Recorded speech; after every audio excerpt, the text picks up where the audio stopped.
कबनूर येथील साठेनगर परिसरात ग्रामपंचायतीमार्फत होत असलेल्या दूषित व अनियमित पाणीपुरवठ्यामुळे संतप्त महिला व नागरिकांनी ग्रामपंचायतीवर धडक मोर्चा काढत प्रशासनाला जाब विचारलाय। यावेळी संतप्त महिलांनी संबंधित मुकादमाला चांगलंच धारेवर धरत तीव्र नाराजी व्यक्त केली।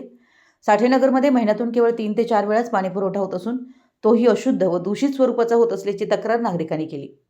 त्यातच पाणी रात्रीच्या वेळी सोडलं जात असल्याने महिलांना व नागरिकांना मोठा त्रास सहन करावा लागतोय। या संदर्भात अनेक वेळा मुकादमाला फोन करूनही तो फोन उचलत नसल्याचा आरोप महिलांनी केला। दरम्यान ग्रामपंचायत अधिकारी संजय बर्डे यांनी या प्रकरणाची दखल घेत संबंधित कर्मचाऱ्यांवर तत्काळ कारवाईचे आदेश देत साठेनगर परिसरात स्वच्छ व मुबलक पाणी पुरवठा करण्याचं आश्वासन दिलं।